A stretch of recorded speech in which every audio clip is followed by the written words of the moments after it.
सपा ने आज चिन्हट के ब्लॉक में एक महत्वपूर्ण बूथ प्रभारी सम्मेलन का आयोजन किया। इस कार्यक्रम में मुख्य अतिथि के रूप में श्याम लाल पाल, शशांक यादव, R.K. चौधरी, गोमती यादव और ब्लॉक व बूथ स्तर के कार्यकर्ता मौजूद रहे।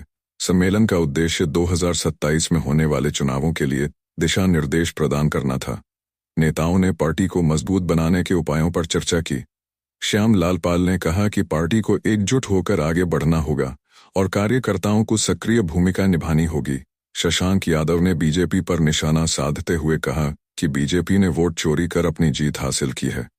उन्होंने कार्यकर्ताओं से अपील की कि इस बार बीजेपी को उखाड़ फेंकने के लिए पूरी ताकत लगानी होगी। R.K. चौधरी ने कहा कि कार्यकर्ताओं को बूथ स्तर पर अधिक सक्रिय होना होगा। उन्होंने बताया कि हर बूथ पर सपा की उपस्थिति सुनिश्चित करने के लिए रणनीतियां बनानी होंगी। गोमती यादव ने कहा कि सपा का हर कार्यकर्ता इस बार चुनाव में महत्वपूर्ण भूमिका निभाएगा। उन्होंने विश्वास दिलाया कि पार्टी 2027 में एक नई ऊंचाई पर पहुंचेगी। इस सम्मेलन ने कार्यकर्ताओं में जोश भर दिया। सभी ने संकल्प लिया कि वे बीजेपी की नीतियों का विरोध करेंगे और सपा को जीत दिलाने के लिए हर संभव प्रयास करेंगे। सपा का यह सम्मेलन न केवल चुनावी रणनीति को मजबूत करने का माध्यम बना, बल्कि कार्यकर्ताओं के बीच एकता और उत्साह का संचार भी किया। सम्मेलन था, ये बहुत इम्पोर्टेंट सम्मेलन था बूथ का, क्योंकि बूथ राजनीतिक पार्टी की रीढ़ की हड्डी होता है और चुनाव इन्हीं के दम पे लड़ा जाता है। चाहे वोट निकालना हो, वोट कटवाना हो, वोट बढ़वाना हो, वोट डलवाना हो, वोट के जो संघर्ष करना हो बूथ पे, तो यही लोग करते हैं। ये बहुत इम्पोर्टेंट था और ये 2027 में समाजवादी पार्टी की सरकार बनने जा रही है, उसी की तैयारी हम लोग अभी से कर रहे हैं कि हमारा बूथ सेक्टर विधानसभा तैयार रहे। आने वाले वक्त पे हमारी लड़ाई भाजपा RSS से है, उसको परास्त करके 2027 में माननीय अखिलेश यादव जी को उत्तर प्रदेश का मुख्यमंत्री बनाना है और इस सूबे की सरकार को हटाना है। तो जिस प्रकार अभी हिंदुस्तान जा रहा है कि अब तो कोई चीज छिपी नहीं रही कि वो वोट चोरी करते हैं, कहीं वोट बढ़ा के, कहीं वोट कटा के, कहीं EVM से, कभी किसी चीज से। प्रधानमंत्री जी को ये चीज सोचना चाहिए कि आप जिस चीज को बोएंगे वही काटेंगे।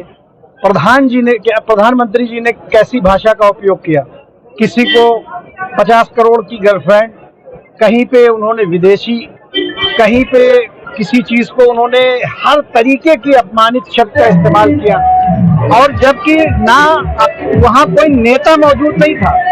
उन्हीं भाजपा के किसी कार्यकर्ता ने ही उस बयान को देखे और हाईलाइट करा दिया गया। बाद में पता चला कि वो भाजपा का ही कोई लड़का है, जो भाजपा का ही वो मुस्लिम विंग का कोई पदाधिकारी है। तो ये लोग षड्यंत्रकारी लोग हैं, ये ऐसे ऐसे षड्यंत्र करते हैं। लेकिन अब आवाम जाग गई है। अब प्रधानमंत्री का कोई भी इस तरीके का हथकंडा रोने धोने का चलने वाला नहीं। अब उनका जैसे कहते हैं ना, खल्क की आवाज नक्कारे खुदा होती है, तो मोदी जी अब खल्क जो है जाग चुकी है। अब उसकी एक ही आवाज है, गद्दी छोड़ो और वोट चोर गद्दी छोड़। बूथ प्रभारियों को बुलाया गया है और उनको दिशा निर्देश देने का काम किया गया है।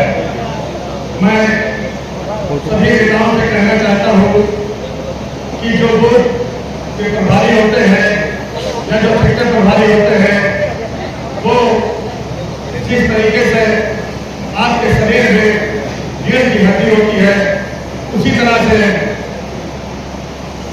बूथ प्रभारी और सेक्टर प्रभारी होते हैं। अगर आपकी रीढ़ की हड्डी काम करना बंद कर देगी तो आप अपाहिज और अपंग हो जाएंगे। ठीक उसी प्रकार अगर बूथ का कार्यकर्ता आपके लिए काम करना बंद कर देगा तो आप नेता नहीं बन पाएंगे। इसीलिए बूथ प्रभारियों को और सेक्टर प्रभारियों को बहुत ही सम्मानजनक देखना चाहिए। उनके जो भी कार्य है सफलतापूर्वक करना चाहिए और उनका सम्मान देना चाहिए।